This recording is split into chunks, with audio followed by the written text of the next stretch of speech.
Oke, bismillahirrahmanirrahim. Assalamualaikum warahmatullahi wabarakatuh. Selamat pagi siswa-siswi SMK 1 Simpang 4 sekalian. Mudah-mudahan kita hari ini diberi oleh Allah kesehatan, keselamatan, dan juga semangat untuk rajin menuntut ilmu. Oke, hari ini insya Allah kita kembali untuk belajar melanjutkan materi yang telah kita pelajari minggu kemarin.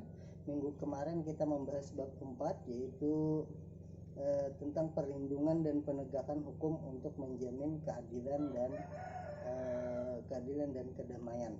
Oke, minggu kemarin kita sudah membahas yang pertama pengertian perlindungan hukum, yang kedua tujuan perlindungan hukum, dan yang terakhir arti penting penegakan hukum. Nah, untuk hari ini kita akan membahas kelanjutannya lagi, yaitu peran lembaga penegak hukum. Nah, kalau peran lembaga penegak hukum, siapakah mereka? Para lembaga penegak hukum, apakah hanya polisi, apakah hanya hakim? Kita lihat saja hari ini. Oke, yang penting kita tetap jaga jarak, jaga protokol kesehatan, tetap menggunakan masker, dan selalu berdoa. Mudah-mudahan kita dilindungi oleh Allah agar terbebas dari penyakit COVID-19. Oke, assalamualaikum warahmatullahi wabarakatuh.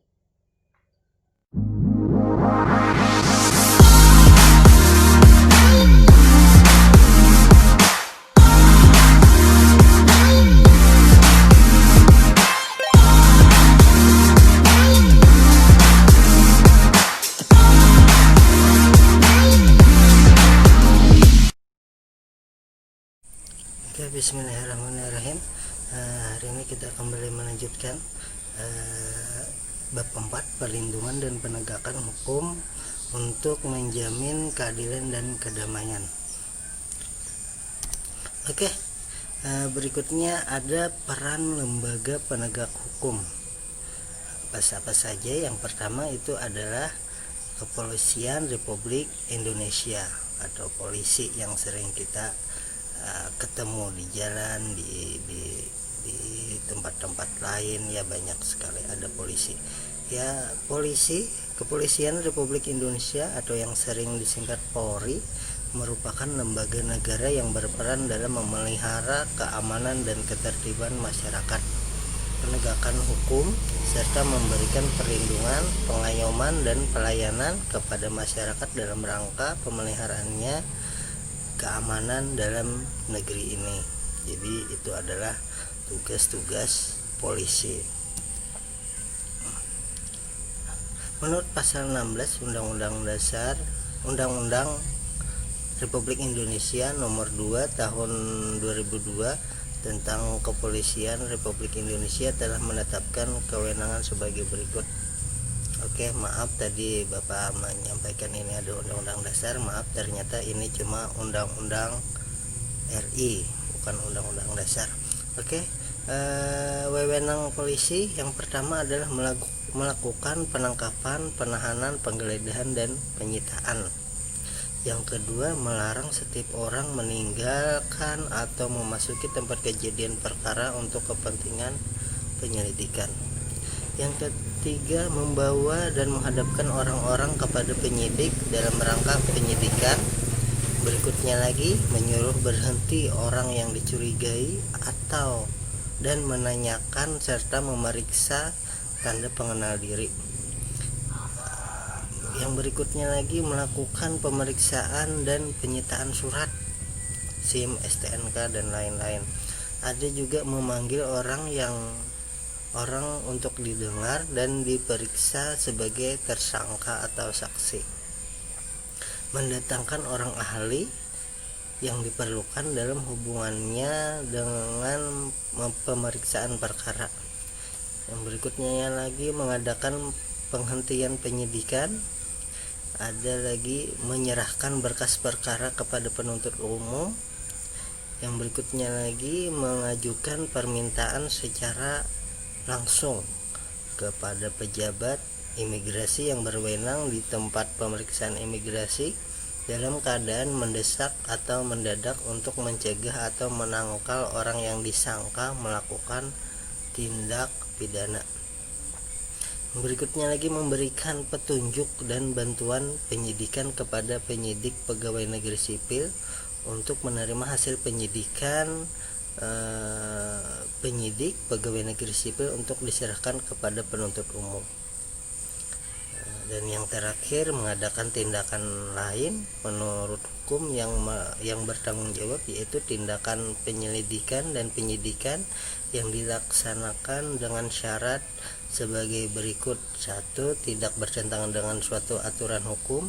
2. Selaras dengan kewajiban hukum yang mengharuskan tindakan tersebut dilakukan. 3. Harus patut, masuk akal, dan termasuk dalam lingkungan jabatannya.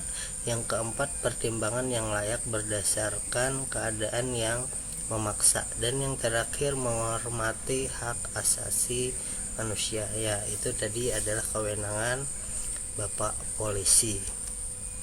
Yang berikutnya, penegak hukum adalah Kejaksaan Republik Indonesia. Kejaksaan Republik Indonesia adalah lembaga negara melaksanakan kekuasaan negara, khususnya di bidang penuntutan. Penuntutan merupakan tindakan jaksa untuk melimpahkan perkara pidana ke pengadilan negeri yang berwenang dalam hal dan menurut cara yang diatur dalam undang-undang, dengan permintaan supaya diperiksa dan diputus oleh hakim di sidang pengadilan. Adapun yang menjadi tugas dan wewenang kejaksaan dikelompokkan menjadi 3 bidang. Yang pertama, ini bidang pidana. Yang pertama, melakukan penuntutan. Kedua, melaksanakan penetapan hakim dan putusan pengadilan yang telah memperoleh kekuatan hukum yang tetap. Berikutnya lagi, melakukan pengawasan terhadap pelaksanaan putusan pidana bersyarat, putusan pidana pengawasan, dan keputusan lepas bersyarat. Yang berikutnya lagi, melakukan penyidikan terhadap tindak pidana tertentu berdasarkan undang-undang. Dan yang terakhir, melengkapi berkas perkara tertentu, dan untuk itu dapat melakukan pemeriksaan tambahan sebelum dilimpahkan ke pengadilan yang dalam pelaksanaannya dikoordinasikan dengan penyidik. Yang kedua, ini di bidang perdata dan tata usaha negara atau PTUN. Wewenang kejaksaan, yaitu kejaksaan dengan kuasa khusus dapat bertindak baik di dalam maupun di luar pengadilan untuk dan atas nama negara atau pemerintah. Dan yang terakhir, ini dalam bidang ketertiban dan ketentraman umum.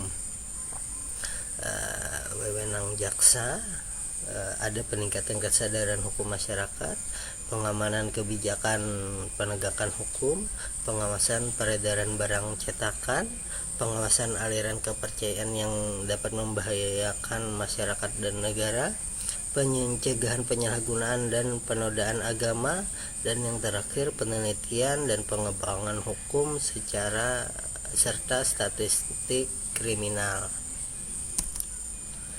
Oke, yang berikutnya ini adalah hakim. Di Indonesia, kekuasaan kehakiman diatur sepenuhnya dalam Undang-Undang Republik Indonesia Nomor 48 Tahun 2009 tentang kekuasaan kehakiman, yang merupakan penyempurnaan dari Undang-Undang RI Nomor 4 Tahun 2004 tentang kekuasaan kehakiman. Berdasarkan undang-undang tersebut, kekuasaan kehakiman di Indonesia dilakukan oleh Mahkamah Agung. Badan peradilan yang berada di bawah Mahkamah Agung itu meliputi ada peradilan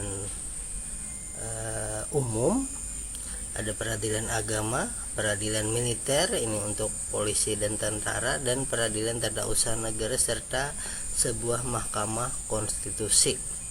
Dia ada 5. Lembaga-lembaga tersebut berperan sebagai penegak keadilan dan dibersihkan dari setiap intervensi baik dari lembaga legislatif, eksekutif maupun lembaga lainnya.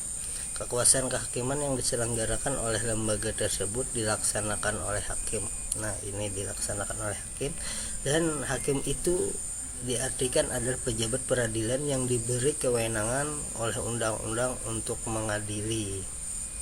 Oke, itu adalah peran hakim.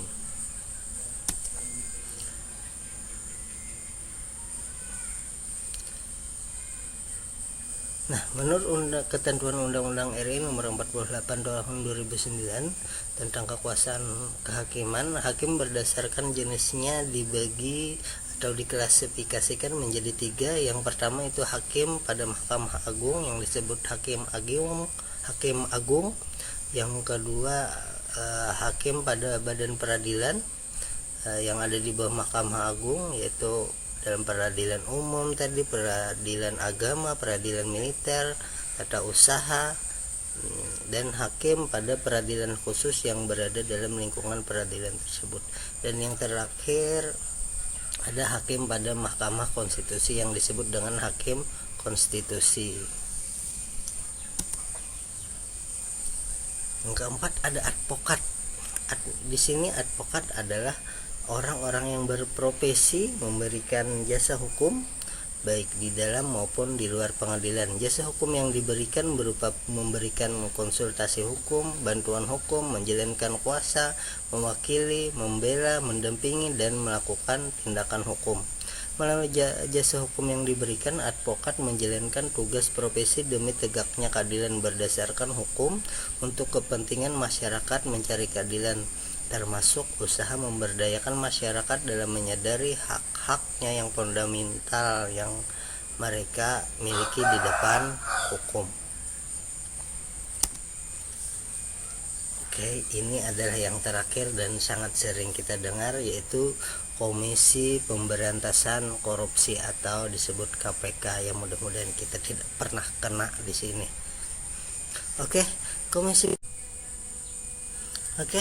Yang berikutnya Komisi Pemberantasan Korupsi. Mungkin maaf tadi ada gangguan teknis karena Bapak masih menggunakan aplikasi yang gratisan, jadi rekamannya cuma sampai 10 menit. Ini kelanjutannya kita membahas Komisi Pemberantasan Korupsi.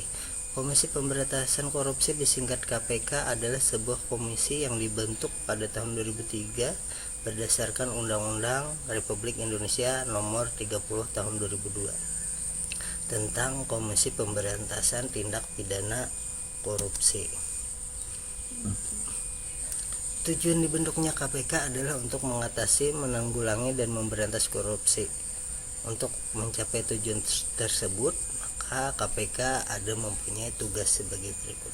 Yang pertama, tugas KPK adalah koordinasi dengan instansi yang berwenang melakukan pemberantasan tindakan pidana korupsi. Yang kedua, ada supervisi terhadap instansi yang berwenang melakukan pemberantasan tindakan korupsi. Yang ketiga, melakukan penyelidikan, penyidikan, dan penuntutan terhadap tindak pidana korupsi. Yang keempat, melakukan tindakan-tindakan pencegahan tindak pidana korupsi. Dan terakhir, melakukan monitor terhadap penyelenggaraan pemerintahan negara, yaitu adalah tugas atau wewenang dari Komisi Pemberantasan Korupsi. Demikianlah tadi penjelasan Bapak, walaupun secara singkat dan banyak punya kendala. Bapak menyampaikan, Bapak minta maaf, minta ridha, minta halal atas kekurangan tersebut. Mudah-mudahan Bapak bisa meningkatkannya lagi untuk kepentingan pembelajaran kita di masa pandemi ini. Terakhir Bapak menyampaikan tetap jaga protokol kesehatan, tetap menggunakan masker, dan juga jauhi keramaian umum. Terakhir Bapak mengucapkan Assalamualaikum warahmatullahi wabarakatuh. Sampai jumpa minggu depan.